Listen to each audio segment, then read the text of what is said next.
Test 4. You will hear a number of different recordings, and you will have to answer questions on what you hear. There will be time for you to read the instructions and questions, and you will have a chance to check your work. All the recordings will be played once only. The test is in 4 sections. At the end of the test, you will be given 10 minutes to transfer your answers to an answer sheet. Now turn to Section 1.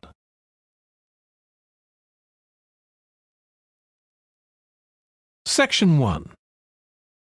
You will hear a phone conversation between Alex, an employee at a company called JPNW, and Martha, who wants to work as a trainee at the company. First, you have some time to look at questions 1 to 7.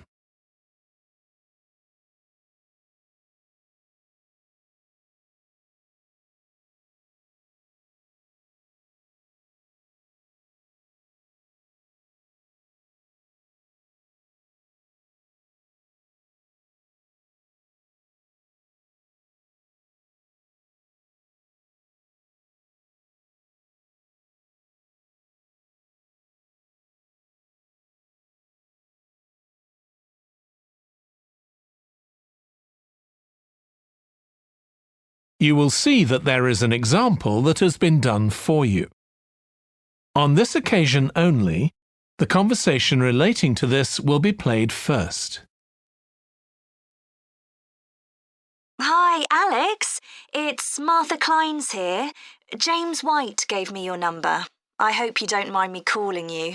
Of course not. How are you, Martha? Good, thanks. I'm ringing because I need a bit of advice. Oh, yeah, what about? The training you did at JPNW a few years ago, I'm applying for the same thing. Oh, right, yes, I did mine in 2014. Best thing I ever did, I'm still working there. Alex did his training in 2014. So 2014 has been written in the space. Now we shall begin. You should answer the questions as you listen because you will not hear the recording a second time. Listen carefully and answer questions 1 to 7. Hi, Alex. It's Martha Kleins here. James White gave me your number. I hope you don't mind me calling you.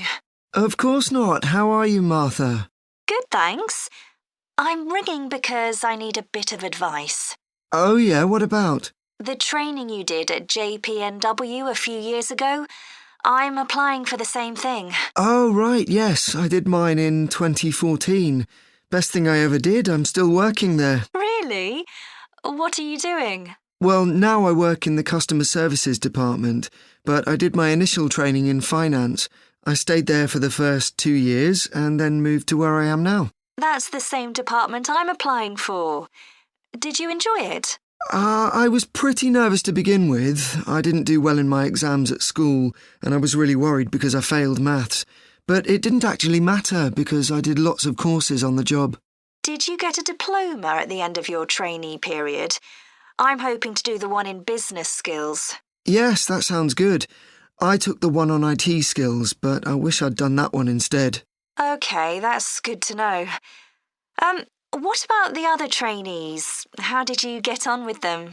There were about 20 of us who started at the same time, and we were all around the same age. I was 18, and there was only one person younger than me who was 17. The rest were between 18 and 20. I made some good friends. I've heard lots of good things about the training at JPNW. It seems like there are a lot of opportunities there. Yeah, definitely. Because of its size, you can work in loads of different areas within the organisation. What about pay? I know you get a lower minimum wage than regular employees. That's right, which isn't great, but you get the same number of days holiday as everyone else, and the pay goes up massively if they offer you a job at the end of the training period. Yeah, but I'm not doing it for the money. It's the experience I think will be really useful. Everyone says by the end of the year you gained so much confidence. You're right, that's the most useful part about it. There's a lot of variety too. You're given lots of different things to do. I enjoyed it all. I didn't even mind the studying. Do you have to spend any time in college? Yes, 1 day each month. So you get lots of support from both your tutor and your manager. That's good. And the company is easy to get to, isn't it? Yes, it's very close to the train station, so the location's a real advantage. Before you hear the rest of the phone conversation, you have some time to look at questions 8 to 10.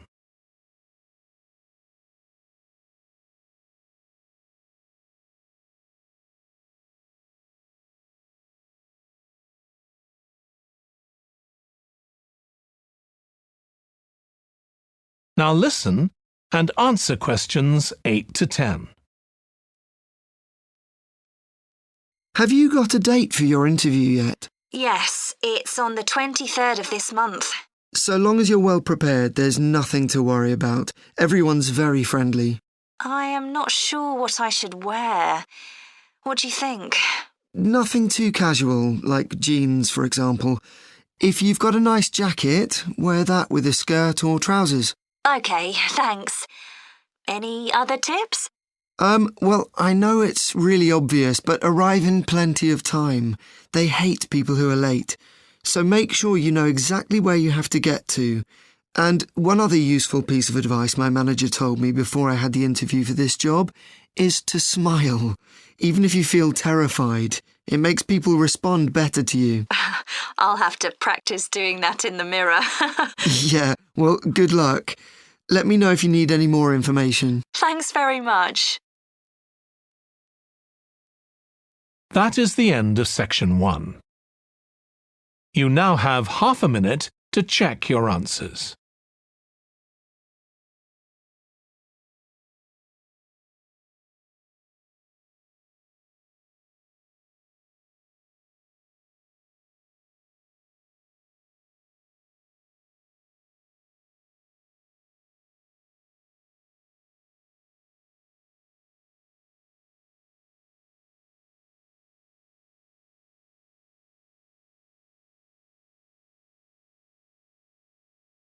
Now turn to section 2.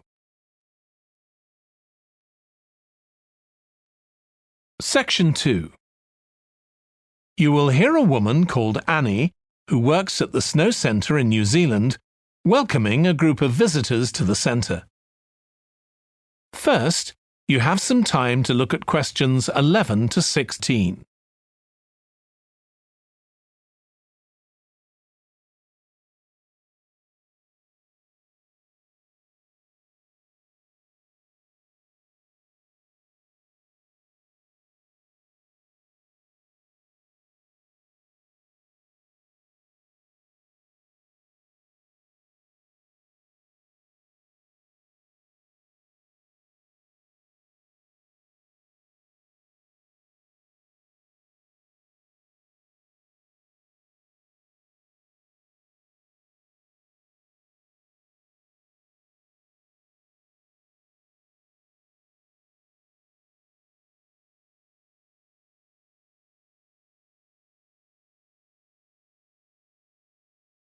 Now listen carefully and answer questions 11 to 16. Hi everyone, welcome to the Snow Centre.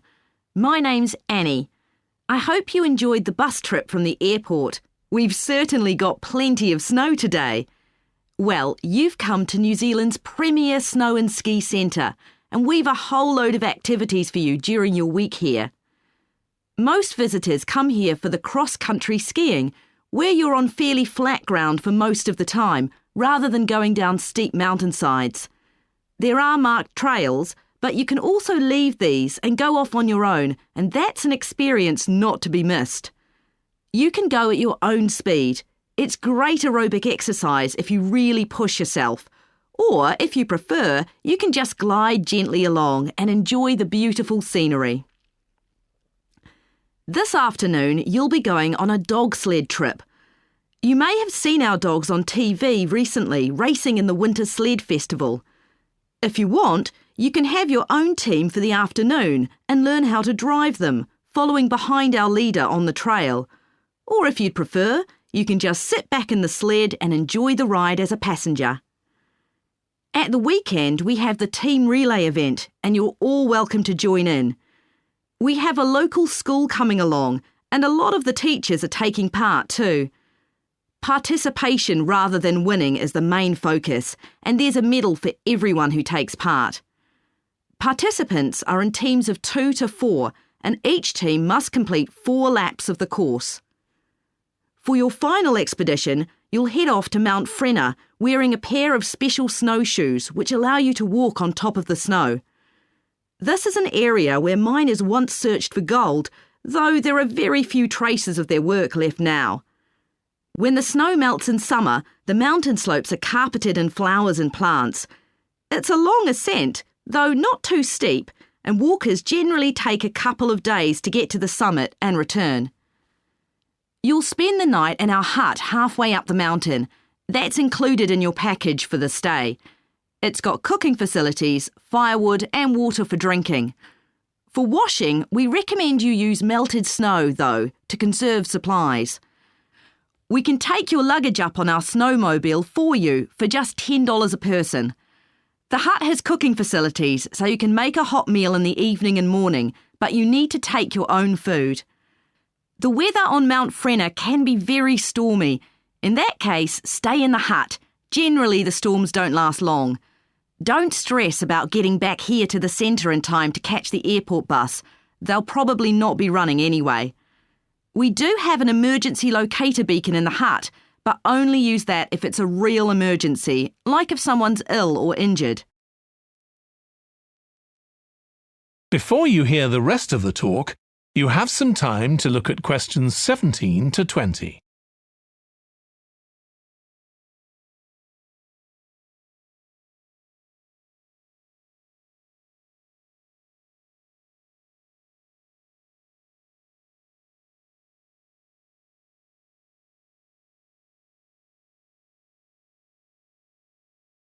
Now listen and answer questions 17 to 20. Now, let me tell you something about the different ski trails you can follow during your stay here. Highland Trail's directly accessible from where we are now.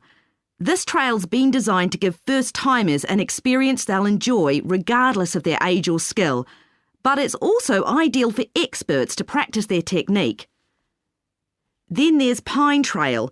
If you're nervous about skiing, leave this one to the experts. You follow a steep valley looking right down on the river below. Scary! But if you've fully mastered the techniques needed for hills, it's great fun. Stony Trail's a good choice once you've got a general idea of the basics. There are 1 or 2 tricky sections, but nothing too challenging. There's a shelter halfway where you can sit and take a break and enjoy the afternoon sunshine. And finally, Losers Trail. This starts off following a gentle river valley, but the last part is quite exposed, so the snow conditions can be challenging. If it's snowing or windy, check with us before you set out to make sure the trail's open that day. Right, so now if you'd like to follow me, we'll get started. That is the end of section 2. You now have half a minute to check your answers.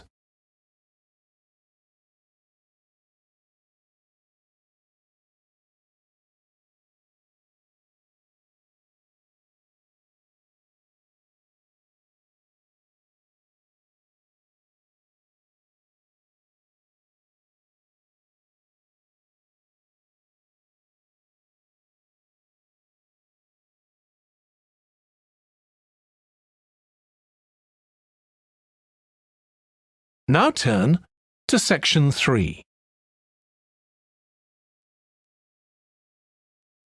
Section 3.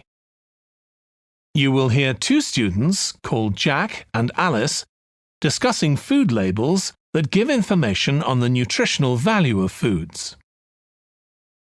First, You have some time to look at questions 21 to 26.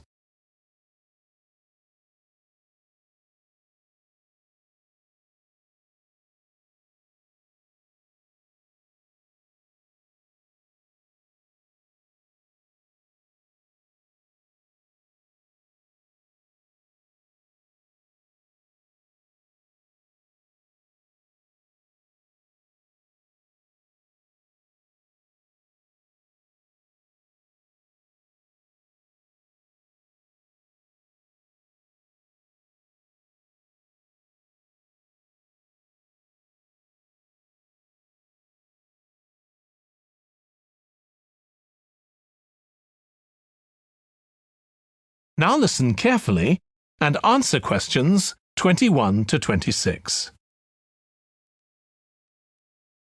I still got loads to do for our report on nutritional food labels. Me too. What did you learn from doing the project about your own shopping habits? Well, I've always had to check labels for traces of peanuts in everything I eat because of my allergy. But beyond that, I've never really been concerned enough to check how healthy a product is. This project has actually taught me to read the labels much more carefully. I tended to believe claims on packaging like low in fat, but I now realise that the healthy yoghurt I've bought for years is full of sugar and that it's actually quite high in calories.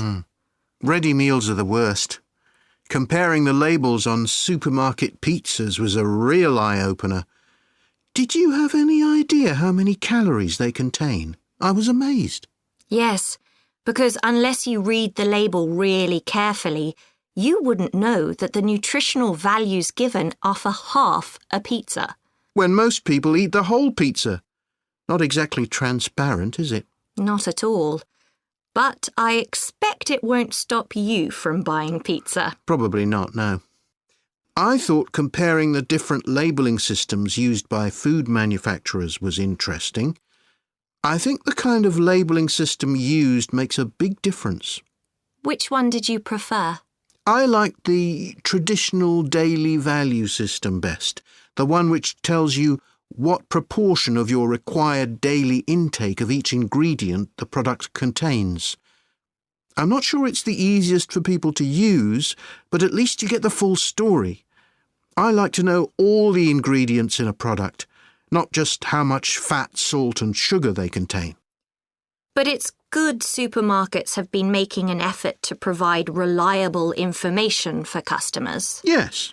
There just needs to be more consistency between labelling systems used by different supermarkets, in terms of portion sizes, etc.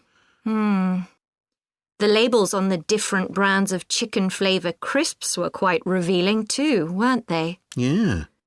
I don't understand how they can get away with calling them chicken flavour when they only contain artificial additives. I know. I'd at least have expected them to contain a small percentage of real chicken. Absolutely. I think having nutritional food labelling has been a good idea, don't you? I think it will change people's behaviour and stop mothers, in particular, buying the wrong things. But didn't that study kind of prove the opposite?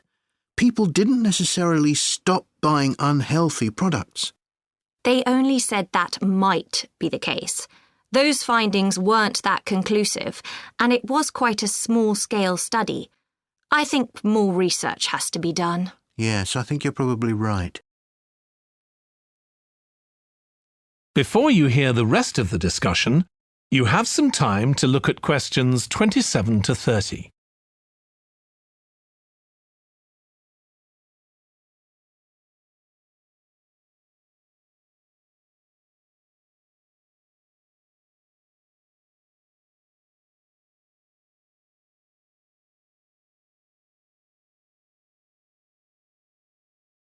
Now listen and answer questions 27 to 30. What do you think of the traffic light system? I think supermarkets like the idea of having a colour-coded system, red, orange or green, for levels of fat, sugar and salt in a product. But it's not been adopted universally. and not on all products. Why do you suppose that is? Pressure from the food manufacturers. Hardly surprising that some of them are opposed to flagging up how unhealthy their products are. I'd have thought it would have been compulsory. It seems ridiculous it isn't. I know. And what I couldn't get over is the fact that it was brought in without enough consultation. A lot of experts had deep reservations about it. That is a bit weird. I suppose there's an argument for doing the research now when consumers are familiar with this system. Yeah, maybe. The participants in the survey were quite positive about the traffic light system. But I don't think they targeted the right people. They should have focused on people with low literacy levels, because these labels are designed to be accessible to them. Yeah. But it's good to get feedback from all socio-economic groups, and there wasn't much variation in their responses. No. But if they hadn't interviewed participants face-to-face, they could have used a much bigger sample size. I wonder why they chose that method. Dunno. How were they selected? Did they volunteer or were they approached? I think they volunteered.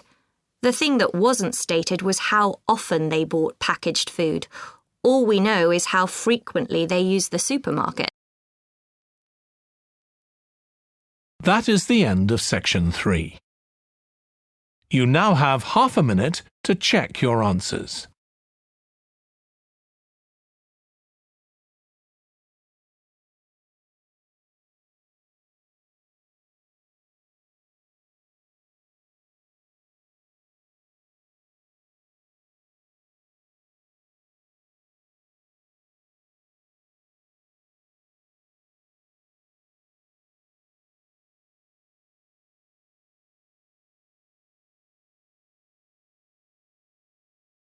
Now turn to section 4. Section 4. You will hear part of a presentation by a history student about the history of coffee. First, you have some time to look at questions 31 to 40.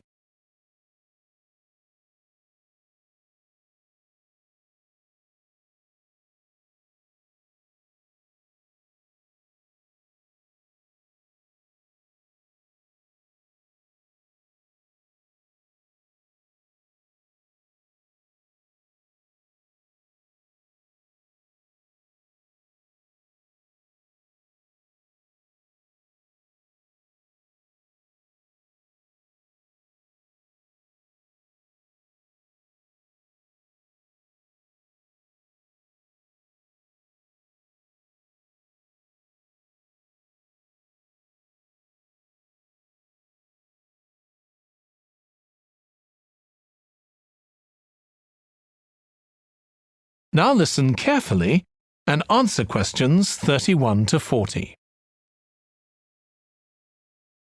In my presentation, I'm going to talk about coffee and its importance both in economic and social terms. We think it was first drunk in the Arab world, but there's hardly any documentary evidence of it before the 1500s, although of course that doesn't mean that people didn't know about it before then. However, there is evidence that coffee was originally gathered from bushes growing wild in Ethiopia, in the northeast of Africa. In the early 16th century, it was being bought by traders, and gradually its use as a drink spread throughout the Middle East. It's also known that in 1522, in the Turkish city of Constantinople, which was the centre of the Ottoman Empire, the court physician approved its use as a medicine. By the mid-1500s, coffee bushes were being cultivated in the Yemen, and for the next 100 years, this region produced most of the coffee drunk in Africa and the Arab world. What's particularly interesting about coffee is its effect on social life. It was rarely drunk at home, but instead, people went to coffee houses to drink it. These people, usually men, would meet to drink coffee and chat about issues of the day. But at the time, This chance to share ideas and opinions was seen as something that was potentially dangerous. And in 1623, the ruler of Constantinople demanded the destruction of all the coffee houses in the city, although after his death, many new ones opened and coffee consumption continued. In the 17th century, coffee drinking spread to Europe, and here too, coffee shops became places where ordinary people, nearly always men, could meet to exchange ideas. Because of this, some people said that these places performed a similar function to universities. The opportunity they provided for people to meet together outside their own homes and to discuss the topics of the day had an enormous impact on social life, and many social movements and political developments had their origins in coffeehouse discussions.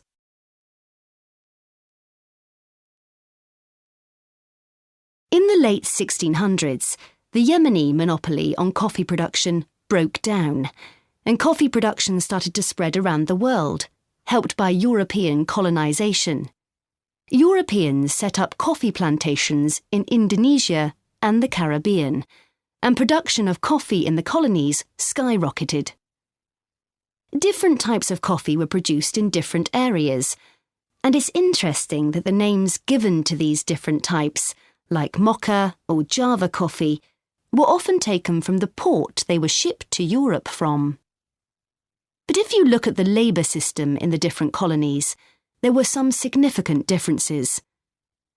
In Brazil and the various Caribbean colonies, coffee was grown in huge plantations, and the workers there were almost all slaves. But this wasn't the same in all colonies. For example, in Java, which had been colonised by the Dutch, the peasants grew coffee and passed a proportion of this on to the Dutch, so it was used as a means of taxation. But whatever system was used, under the European powers of the 18th century, coffee production was very closely linked to colonisation. Coffee was grown in ever-increasing quantities to satisfy the growing demand from Europe, and it became nearly as important as sugar production, which was grown under very similar conditions. However, coffee prices were not yet low enough for people to drink it regularly at home, so most coffee consumption still took place in public coffee houses, and it still remained something of a luxury item. In Britain, however, a new drink was introduced from China and started to become popular, gradually taking over from coffee, although at first it was so expensive that only the upper classes could afford it. This was tea, and by the late 1700s it was being widely drunk. However, when the USA gained independence from Britain in 1776, they identified this drink with Britain, and coffee remained the preferred drink in the USA, as it still is today. So, by the early 19th century, coffee was already being widely produced and consumed. But during this century, production boomed, and coffee prices started to fall. This was partly because new types of transportation had been developed, which were cheaper and more efficient. So now, working people could afford to buy coffee. It wasn't just a drink for the middle classes. And this was at a time when large parts of Europe were starting to work in industries. And sometimes this meant their work didn't stop when it got dark. They might have to continue throughout the night. So the use of coffee as a stimulant became important. It wasn't just a drink people drank in the morning for breakfast. There were also changes in cultivation. That is the end of section 4. You now have half a minute to check your answers.